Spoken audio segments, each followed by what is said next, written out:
ಮೋದಿ ಸರ್ಕಾರಕ್ಕೆ ಕೇಂದ್ರ ಸರ್ಕಾರಕ್ಕೆ ಅಭಿನಂದನೆಯನ್ನು ಸಲ್ಲಿಸಲಿಕ್ಕೆ ಬಯಸ್ತೇನೆ.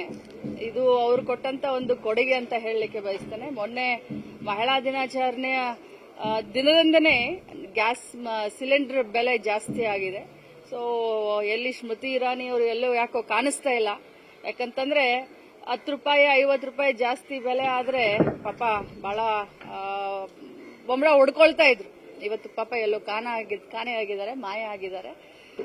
ಏನು ಯುದ್ಧ ನಡೀತಾ ಇದೆ, ಆ ಯುದ್ಧದಿಂದ ಇಡೀ ವಿಶ್ವದ ಮೇಲೆ ಪರಿಣಾಮ ಬೀರ್ತಾ ಇದೆ. Specially diesel, petrol, gas, cylinder. ಇನ್ನು ಬರ್ತಾ ಬರ್ತಾ ನೋಡಿ, ಇದು ಬರೀ ಶುರು ಆಗಿದೆ ಅಷ್ಟೇ. ಬರ್ತಾ ಬರ್ತಾ ನೋಡಿ ಭಾರತ ದೇಶಕ್ಕೆ ಬಹಳಷ್ಟು ಸಂಕಷ್ಟ ಎದುರಾಗಲಿದೆ. ಕೇಂದ್ರ ಸರ್ಕಾರ ತತ್ಕ್ಷಣ ಇಂಟರ್ವ್ಯೂನ್ ಆಗಬೇಕು. ಹೋಟೆಲ್ದವ್ರಿಗಾಗಿರ್ಬೋದು ಅಥವಾ ಹೋಟೆಲ್ ಗ್ರಾಹಕರಿಗಾಗಿರ್ಬೋದು ಅಥವಾ ಸಾಮಾನ್ಯ ಜನರಿಗಾಗಿರ್ಬೋದು ಈ ಒಂದು ಬೆಲೆ ನಿಯಂತ್ರಣವನ್ನು ಮಾಡಬೇಕು. ಜೊತೆಯಲ್ಲಿ ಗ್ಯಾಸ್ನ ಸಿಲಿಂಡರ್ನ ಇಮಿಡಿಯೇಟ್ ಆಗಿ ಎಷ್ಟು ಬೇಕು ಅಷ್ಟು ಪೂರೈಕೆ ಮಾಡೋದ್ರಲ್ಲಿ ಗಮನ ಹರಿಸಬೇಕು.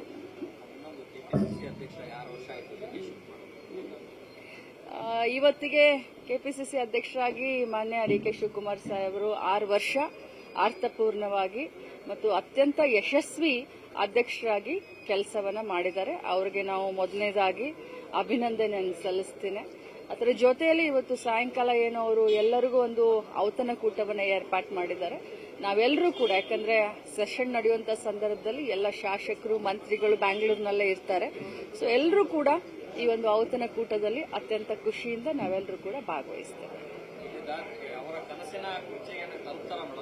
ನೋಡಿ, ನಾನು ಯಾವತ್ತಿದ್ರೂ ನೀವು ಕೇಳಿದಾಗ ಒಂದೇ ಮಾತನ್ನ ಹೇಳ್ತೇನೆ.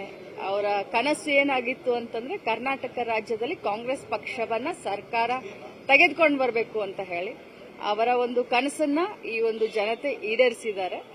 ಇನ್ ಮುಂದೆ ಏನೇ ಇದ್ರೂ ಕೂಡ ಅದು ಹೈಕಮಾಂಡ್ ವಿಚಾರ.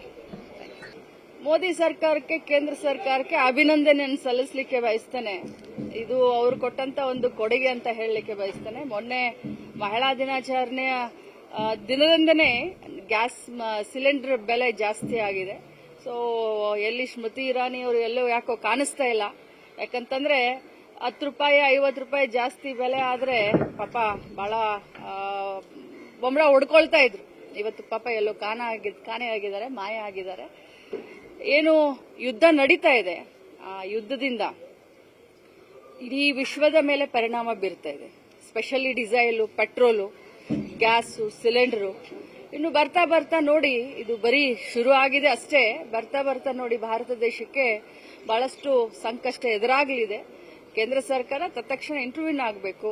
ಹೋಟೆಲ್ದವ್ರಿಗಾಗಿರ್ಬೋದು ಅಥವಾ ಹೋಟೆಲ್ ಗ್ರಾಹಕರಿಗಾಗಿರ್ಬೋದು ಅಥವಾ ಸಾಮಾನ್ಯ ಜನರಿಗಾಗಿರ್ಬೋದು ಈ ಒಂದು ಬೆಲೆ ನಿಯಂತ್ರಣವನ್ನು ಮಾಡಬೇಕು. ಜೊತೆಯಲ್ಲಿ ಗ್ಯಾಸ್ನ ಸಿಲಿಂಡರ್ನ ಇಮಿಡಿಯೇಟ್ ಆಗಿ ಎಷ್ಟು ಬೇಕು ಅಷ್ಟು ಪೂರೈಕೆ ಮಾಡೋದ್ರಲ್ಲಿ ಗಮನ ಹರಿಸಬೇಕು.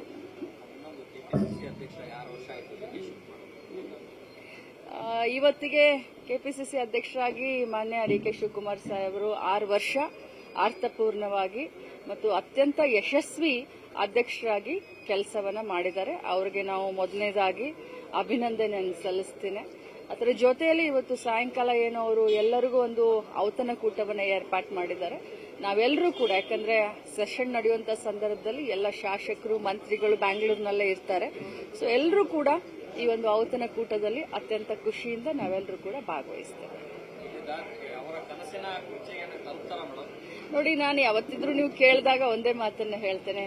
ಅವರ ಕನಸು ಏನಾಗಿತ್ತು ಅಂತಂದ್ರೆ ಕರ್ನಾಟಕ ರಾಜ್ಯದಲ್ಲಿ ಕಾಂಗ್ರೆಸ್ ಪಕ್ಷವನ್ನ ಸರ್ಕಾರ ತೆಗೆದುಕೊಂಡು ಬರಬೇಕು ಅಂತ ಹೇಳಿ ಅವರ ಒಂದು ಕನಸನ್ನ ಈ ಒಂದು ಜನತೆ ಈಡೇರಿಸಿದ್ದಾರೆ. ಇನ್ ಮುಂದೆ ಏನೇ ಇದ್ರೂ ಕೂಡ ಅದು ಹೈಕಮಾಂಡ್ ವಿಚಾರ. ನಿರ್ಭೀತ, ನಿಷ್ಪಕ್ಷಪಾತ, ವಿಶ್ವಾಸಾರ್ಹ ಸುದ್ದಿಗಳಿಗೆ ಮತ್ತೊಂದು ಹೆಸರಾಗಿರುವ ನ್ಯೂಸ್ 18 ಕನ್ನಡ ಈಗ ಆಪ್ನಲ್ಲೂ ಲಭ್ಯವಿದೆ. ದಯವಿಟ್ಟು ಇಲ್ಲಿರುವ QR ಕೋಡ್ ಅನ್ನು ಸ್ಕ್ಯಾನ್ ಮಾಡಿಕೊಂಡು ಆಪ್ ಡೌನ್ಲೋಡ್ ಮಾಡೋದಕ್ಕೆ ಮರಿಬೇಡಿ. ನಿಮ್ಮ ಬೆಂಬಲ ಹೀಗೆ ಸದಾ ನಮ್ಮೊಂದಿಗಿರಲಿ. ಧನ್ಯವಾದ.